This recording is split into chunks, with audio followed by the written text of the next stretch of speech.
The morning sun peeked through the faded curtains as 73-year-old Dorothy Williams slowly got ready for the day ahead. She had been putting off this bank visit for almost a week now, but today she had no choice. Her Social Security check hadn't arrived yet, and her mortgage payment was due tomorrow. Missing it wasn't an option, not after 30 years of never being late once. Dorothy's fingers, swollen with arthritis, fumbled with the buttons of her lavender suit jacket. It was her best outfit, the one she wore to church every Sunday for the past 15 years. The fabric had faded slightly at the elbows, but it was still elegant. She believed in presenting herself properly, especially when asking for help, something that had always been hard for her to do. "Lord, give me strength," she whispered as she carefully placed her matching lavender hat on her silver hair, adjusting it in the mirror. Her reflection showed a face marked by time, but still holding onto its dignity. Deep brown eyes that had seen much in this world stared back at her with determination. The bus ride downtown was uncomfortable. Each bump sent pain shooting through her hip, but Dorothy sat straight, her wooden cane propped against her knee. She rehearsed what she would say to the bank teller in her mind. "Just a small advance until my check comes. Been banking here 42 years now." Simple and straightforward, nothing to be ashamed about. First National Bank stood tall and imposing with its glass doors and marble floors. Dorothy had watched it change over the decades from the friendly local bank where tellers knew her name to this big corporate place with its young employees who looked at her like she was invisible most days. As Dorothy slowly made her way up the steps, each one a small mountain to climb with her bad knee, a sleek black car pulled up to the curb. She was too focused on her footing to notice the muscular bald man who stepped out, wearing a simple black t-shirt and jeans with a baseball cap pulled low over his face. Inside, the bank was busy with the lunch hour rush. The cool air conditioning made Dorothy shiver slightly as she joined the line, leaning heavily on her cane. The wait was long and standing was painful, but she didn't complain. She never did. Behind her in line, though she didn't realize it, stood Vin Diesel. The famous actor was in town scouting locations for his next action film and had stopped by to handle some business while traveling incognito. He noticed the elderly woman immediately. The way she winced slightly when shifting her weight, how she kept checking a folded piece of paper in her purse, the nervous way she adjusted her hat. Dorothy finally reached the front of the line. Taking a deep breath, she approached the teller's window where a young man with disinterested eyes barely looked up from his computer screen. "Good morning," Dorothy said, her voice soft but clear. "I need some help with my account today." "Account number?" the teller asked flatly, still not making eye contact. Dorothy carefully placed her bank card on the counter. "My Social Security deposit hasn't come through yet, but it's due any day now. I've never missed a mortgage payment in 30 years, and I don't aim to start now. I was hoping for a small advance until it arrives." Now the teller looked up, his expression changing to one of impatience. "Do you have ID?" Dorothy nodded, reaching into her purse. Her hands trembled slightly as she searched for her wallet. Age and nerves made her fingers clumsy. The line behind her grew, and she could feel people shifting impatiently. Vin Diesel watched the scene unfold, noticing how the teller's body language changed, how his eyes flicked to the growing line as if to say, "Can you believe this old lady is wasting everyone's time?" The actor's jaw tightened slightly. He'd grown up watching his grandmother face similar small indignities. He stepped a bit closer, listening as the exchange continued. Little did Dorothy know that this difficult day was about to take an unexpected turn, one that would start with humiliation but end with something no one in that bank could have predicted. The young teller looked at Dorothy's ID with barely hidden annoyance. He typed her information into the computer with quick, impatient keystrokes, while Dorothy stood quietly, her cane supporting her weight as the pain in her hip grew sharper from standing so long. "Mrs. Williams," the teller finally said, his voice louder than necessary. "There's no pending deposit in your account. Your Social Security payment isn't showing up in our system." Dorothy nodded. "That's why I'm here, young man. It's late this month. Never happened before in all my years. I just need a small advance until it comes through." She spoke softly but clearly, trying to maintain her dignity despite the growing feeling of embarrassment. The teller sighed dramatically. "Ma'am, we can't just give out money because you asked for it. His voice carried across the quiet bank lobby. That's not how banking works. A few people in line exchanged glances. An older man looked away, uncomfortable with the scene. A woman with a designer purse checked her watch impatiently. I understand that, Dorothy replied, her voice still calm though her hand tightened around her purse strap. But I've been a customer here for over 40 years. My deposit is just delayed, not missing. I've never missed a mortgage payment. Ma'am, the teller cut her off. There's a line forming. We don't provide advances on government checks. Maybe you should try calling Social Security instead of holding everyone up here. Dorothy felt heat rise to her face. The teller was speaking to her as if she were a child or someone who couldn't understand basic concepts. Her heart pounded in her chest. She'd lived through the civil rights movement, raised 3 children after her husband died young, worked cleaning houses until she was 70. And here she was, being talked down to by someone young enough to be her grandson. I just need to speak with the manager, Dorothy said, her voice slightly shaky now. She dropped her reading glasses as she tried to put her ID back in her wallet. They clattered to the floor, and when she tried to bend down to get them, pain shot through her back. Look, there's nothing a manager can do if your check isn't here, the teller said, not even attempting to help her with the glasses. Bank policy is bank policy. Behind Dorothy, people in line started to shift and sigh loudly. Someone muttered, "Come on, lady, some of us have jobs to get back to." Dorothy felt tears threatening to form in her eyes. She'd grown up in a time when showing emotion in public was something you just didn't do. Her mother had always told her, "Hold your head high no matter what." But right now, all she felt was small and embarrassed and old. Vin Diesel had been watching the entire exchange. Unlike most people in the bank who were pretending not to notice or were openly annoyed, he paid close attention to how the teller's tone grew more condescending with each response. He saw how Dorothy's shoulders gradually hunched forward, how her hands trembled slightly as she tried to retrieve her fallen glasses while balancing on her cane. The teller leaned forward on his counter. "If you can't complete your transaction, I'll need to help the next customer." He gestured to the person behind Dorothy, dismissing her completely. Dorothy bent down again, struggling to reach her glasses, her knees nearly giving out. The teller made no move to help, instead looking past her to call the next person forward. No one in line stepped up to assist her either. They were too busy with their phones or deliberately looking away from the uncomfortable scene. That's when Vin moved. In one smooth motion, he stepped out of line and approached Dorothy. "Let me get those for you," he said, his deep voice gentle as he knelt down and picked up the glasses. He handed them to Dorothy with care, making sure they were secure in her hand before he straightened up. Dorothy looked up at him, surprised by the kindness. "Thank you, young man," she said quietly. Vin nodded, but instead of returning to his place in line, he turned toward the teller's window. His tall frame and broad shoulders suddenly seemed to fill the space. The atmosphere in the bank shifted as people began to recognize who had just stepped forward. The teller's expression changed from annoyed to confused as he found himself facing not just an elderly woman he could dismiss, but a man whose presence commanded attention, a man whose face millions of people around the world would instantly recognize. The teller blinked twice, his smug expression faltering as he suddenly found himself face to face with Vin Diesel. For a moment, the young man seemed unsure if he was really seeing the famous actor or just someone who looked similar. "Is there a problem here?" Vin asked, his voice calm but carrying an underlying firmness that made several people in line look up from their phones. The teller straightened his tie nervously. "Sir, I'm helping this customer, and then I'll be right with you." "That's not what it looked like to me," Vin replied.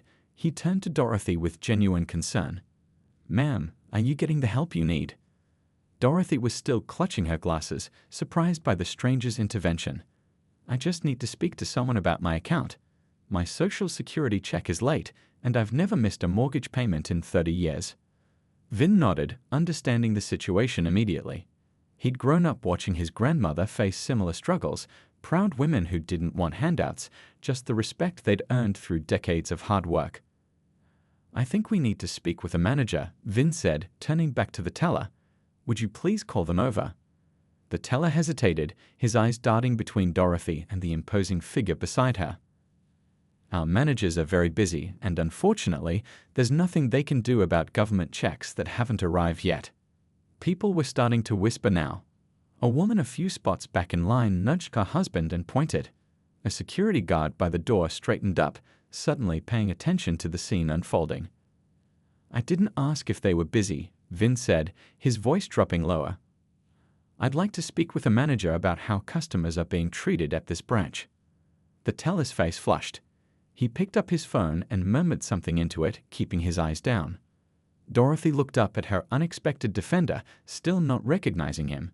"You don't have to do this. I don't want to cause any trouble." Vin smiled at her. "You're not causing trouble, ma'am. You're a customer asking for assistance. There's a difference." A minute later, a woman in a navy blue suit walked briskly from the back offices.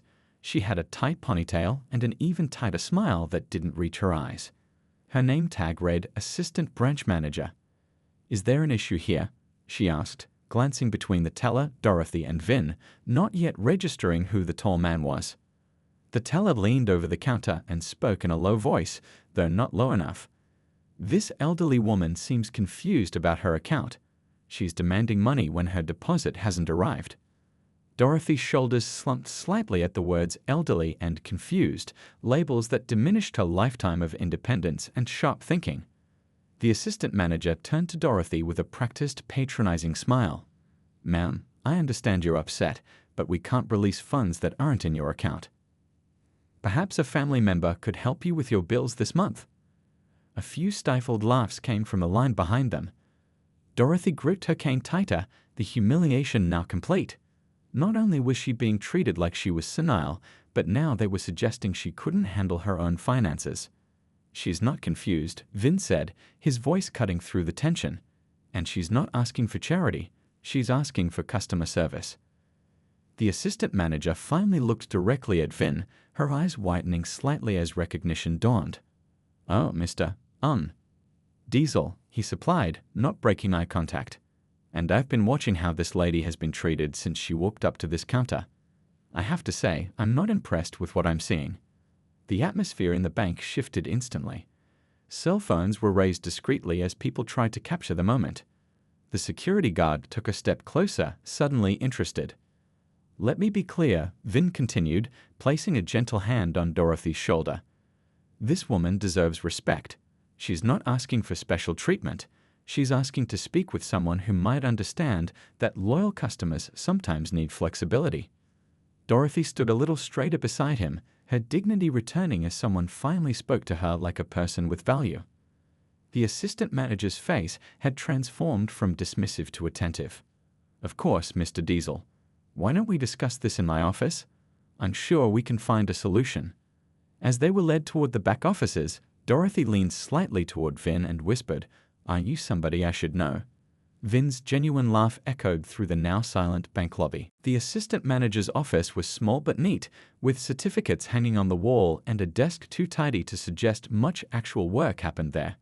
She gestured for Dorothy to take a seat in one of the two chairs facing her desk. Vin remained standing, his presence filling the small room. "Now, Mrs. Williams, let's see what we can do about your situation," the assistant manager said, her tone completely different from moments before.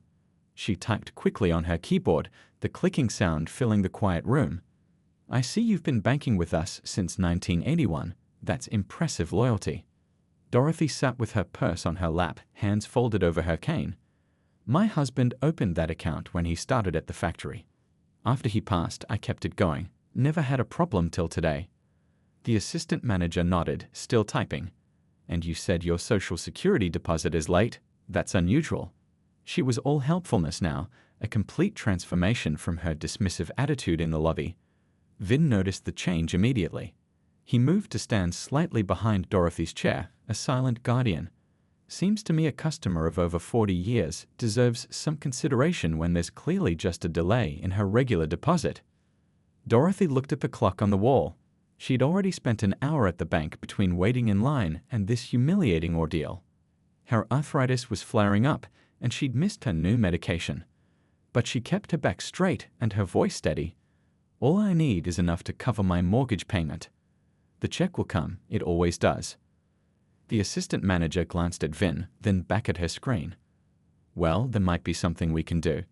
Let me just pull up your history. Her fingers moved faster over the keyboard now. A knock at the door interrupted them. A tall man in an expensive suit entered without waiting for a response. I heard we had a situation out front, he said, then stopped abruptly when he saw Vin. His eyes widened slightly before he composed himself. Mr. Reynolds, this is Mrs. Williams and Mr. Diesel, the assistant manager said, standing quickly.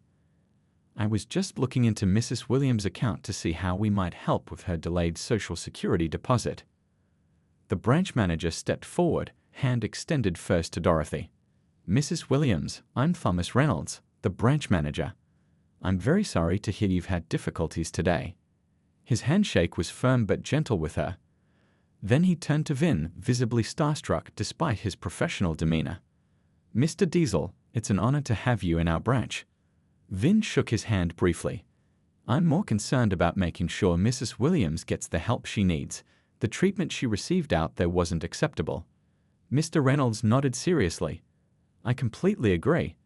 Customer service is our top priority, especially for our long-term clients. He moved behind the assistant manager to look at her screen.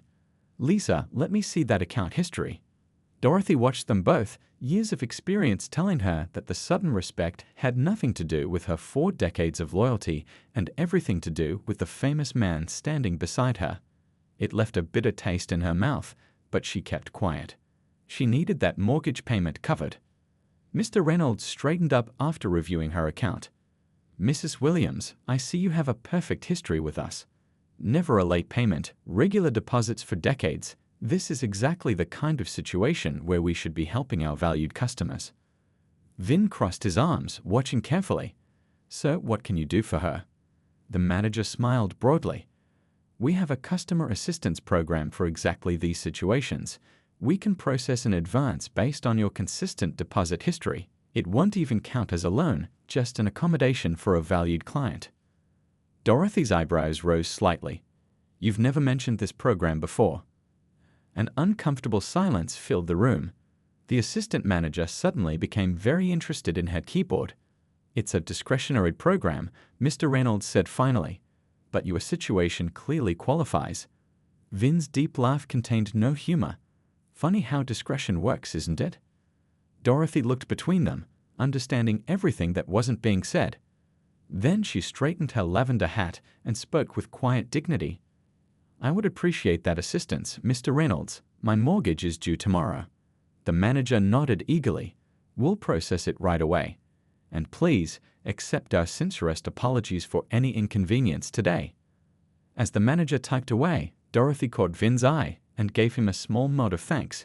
He winked back, a silent acknowledgement between two people who understood exactly what was happening in this room. As they finished the paperwork for Dorothy's advance, the branch manager couldn't stop glancing at Vin. He pulled a chair closer to Dorothy's side, creating a united front that made the bank staff visibly nervous. Everything looks in order, Mrs. Williams, the manager said, sliding the final form across his desk. Just need your signature here. Dorothy read through the paper carefully, something she always did despite her fading eyesight. Her father had taught her never to sign anything without reading it first. This says there's no fee for this advance. Is that correct? The manager nodded quickly. Absolutely. No fees at all. As I mentioned, it's a special service for our valued customers. Vin leaned forward slightly. And I assume this service is mentioned in your regular account materials, so other customers know it's available. The manager shifted uncomfortably in his seat. Well, it's more of a case-by-case basis. Maybe it should be clearer, Vin suggested, his tone friendly but his eyes serious, especially for long-time customers like Mrs. Williams. Dorothy signed the form with a steady hand, her cursive handwriting from another era when penmanship was taught in schools. As she handed it back, she spoke softly but clearly. I'd also like to discuss what happened today with your teller. The room went silent. The assistant manager looked down at her hands. Of course, the branch manager said finally, we take customer service very seriously. That young man spoke to me like I was nothing, Dorothy continued, her voice gaining strength. Like I was confused or stupid because of my age.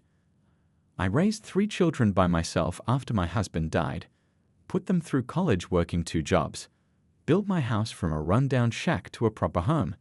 I've never been late on a payment my whole life." The manager's face flushed with embarrassment. "Mrs. Williams, I assure you." "I'm not finished," Dorothy said calmly. Vin smiled slightly beside her, impressed by her quiet strength. "I don't want that young man fired, but he needs to learn that older folks deserve respect.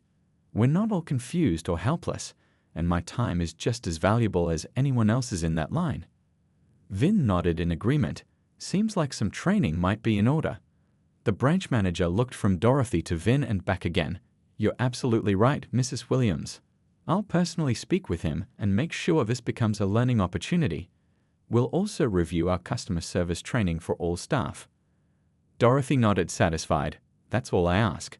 She started to rise from her chair, wincing slightly as her stiff joints protested. Vin stood quickly and offered his arm for support. She hesitated only a moment before accepting it, her small hand resting lightly on his muscled forearm. "One more thing," Vin said, turning back to the manager. "I think Mrs. Williams deserves to know about all the services this bank offers its valued customers. Perhaps a personal review of her accounts would be appropriate." The manager's eyes lit up at the chance to make things right and perhaps impress the famous actor. "Absolutely. In fact, I'd be happy to schedule a private appointment at Mrs. Williams' convenience to go over everything we offer. Premium account options, better interest rates on her savings, investment opportunities." Dorothy looked surprised. "I've asked about better savings rates before and was told my balance was too small." The manager's smile faltered for just a second. "Well, sometimes our policies change, and we want to make sure we're offering the best options to our loyal customers." Vin's expression remained pleasant, but his eyes hardened just slightly. Funny how policies seem to change today. Almost like having someone famous in the room makes a difference. The manager had the decency to look embarrassed. "I assure you, we value all our customers equally." Dorothy patted Vin's arm gently. "It's all right," she whispered.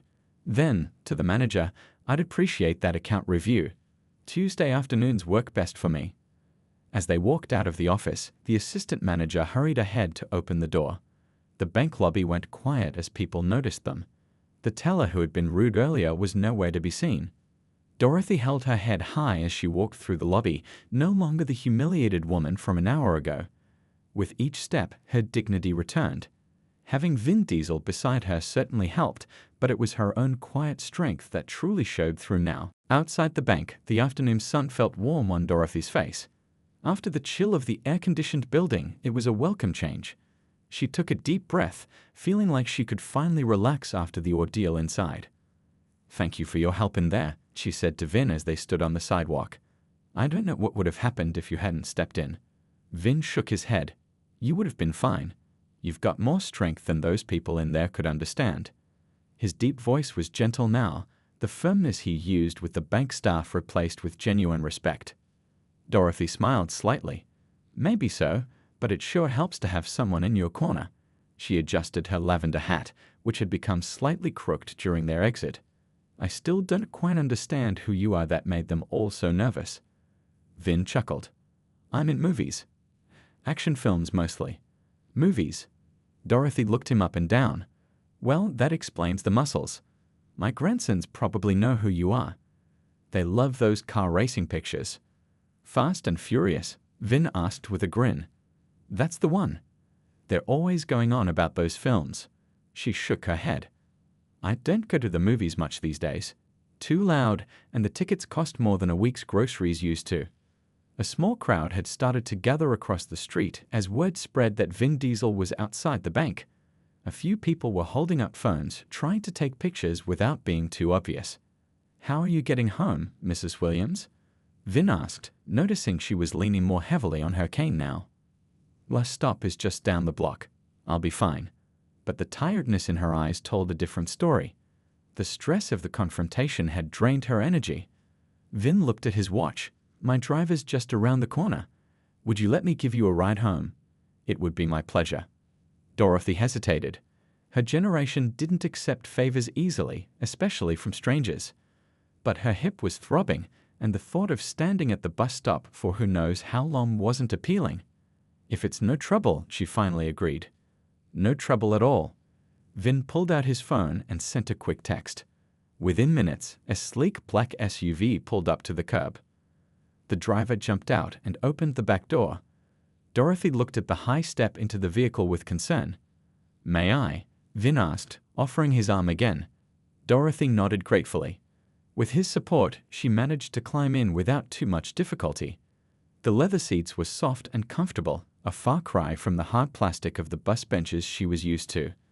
As they pulled away from the bank, Dorothy gave her address to the driver. It was in a modest neighborhood on the east side of town, about 20 minutes away. "I haven't ridden in a car this nice since my nephew's wedding," Dorothy commented, looking around at the luxury interior. "He married a doctor's daughter. Very fancy affair." Vin smiled. "Tell me about your family, Mrs. Williams." The question opened a floodgate.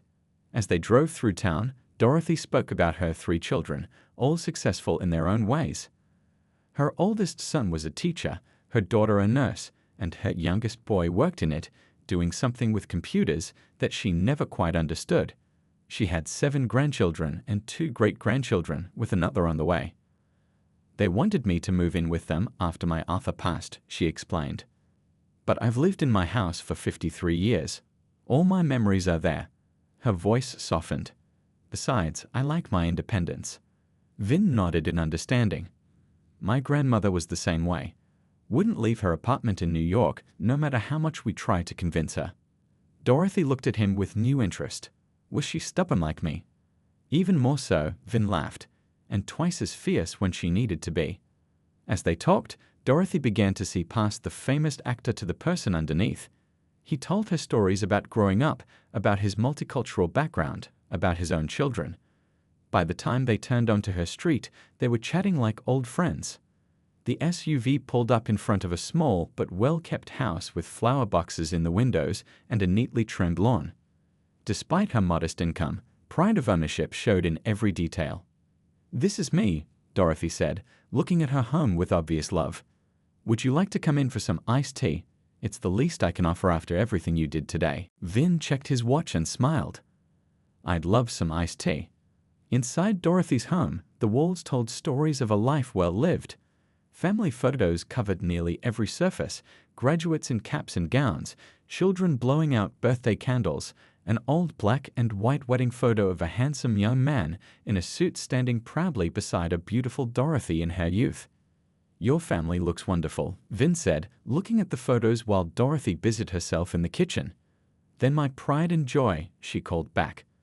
"My daughter keeps trying to get me to put all these in albums, but I like seeing their faces every day." The kitchen was small but spotless, with vintage appliances that had been maintained with care for decades. A window over the sink looked out on a small vegetable garden in the backyard. Dorothy returned with 2 glasses of tea, the ice cubes clinking musically. "Hope you like it sweet. Only way to drink it, if you ask me." Vin took a sip and nodded appreciatively. "Perfect. Reminds me of summers at my grandmother's." They sat at a small kitchen table covered with a checkered cloth. Through the window, birds hopped around a homemade feeder hanging from an old oak tree. "I never properly thanked you," Dorothy said, her fingers wrapped around her glass. "Not just for helping with the bank, but for treating me like a person, like I mattered." Vin looked surprised. "Of course you matter. Everyone deserves respect." Dorothy shook her head slowly. "Getting older is strange. People start to look past you, like you're already gone. That young man at the bank today, he couldn't even see me. Just an old lady holding up the line." There was no self-pity in her voice, just honest observation. "Their loss," Vin said simply. "They missed meeting someone pretty amazing." Dorothy laughed, a warm sound that filled the kitchen. "Now you're just being nice, but I appreciate it all the same." The conversation flowed easily as they finished their tea. Dorothy told stories about the neighborhood's changes over the decades, about raising her children in this very house. Vin shared tales from movie sets and his travels around the world. "My grandsons will never believe this," Dorothy said, shaking her head with a smile. "Famous movie star in my kitchen drinking sweet tea." "We should take a picture," Vin suggested. "Give them something to talk about at Sunday dinner." Dorothy's eyes lit up. Would you mind? My grandson Tommy showed me how to use the camera on my phone. She disappeared into the living room and returned with an older model smartphone in a floral case. They took several photos together, Dorothy's wide smile matching Vin's. In the last one, he put his arm around her shoulders, and she laughed as he made a silly face. Perfect, she said, looking at the images with delight. Tommy's going to fall out of his chair. As the afternoon light began to fade, Vin reluctantly checked his watch. I should probably get going. I have a meeting with some location scouts in an hour. Dorothy nodded in understanding. Of course. You've been more than kind with your time. At the door, she handed him a small paper bag. Just some cookies I baked yesterday, oatmeal raisin, for your trip. The simple gesture touched him. Thank you, Mrs. Williams. Dorothy, she corrected him with a smile. I think we're past formalities now. Dorothy, he agreed. Then, after a moment's hesitation, would it be all right if I checked in on you next time I'm in town? Maybe bring my kids by to meet you. Her eyes brightened. I'd like that very much. They exchanged phone numbers, Dorothy carefully writing hers on a notepad she kept by the phone, Vin adding his contact to her cell phone. As he walked back to the waiting SUV, Dorothy called after him. And next time, I'll make my sweet potato pie. Famous recipe in 3 counties. Vin turned and grinned. It's a date. In the months that followed, Vin kept his promise. When filming brought him to the area, he visited Dorothy, sometimes bringing his children who quickly fell in love with her stories and baking. They celebrated her 74th birthday together, with Vin arranging for her family from across the country to surprise her. What began as a chance encounter, an elderly woman being humiliated and a famous actor stepping in, had blossomed into something neither expected, a genuine friendship that bridged generations, backgrounds, and worlds. It reminded everyone who heard their story that connection can be found in the most unlikely places, and that sometimes standing up for someone's dignity can be the beginning of something beautiful.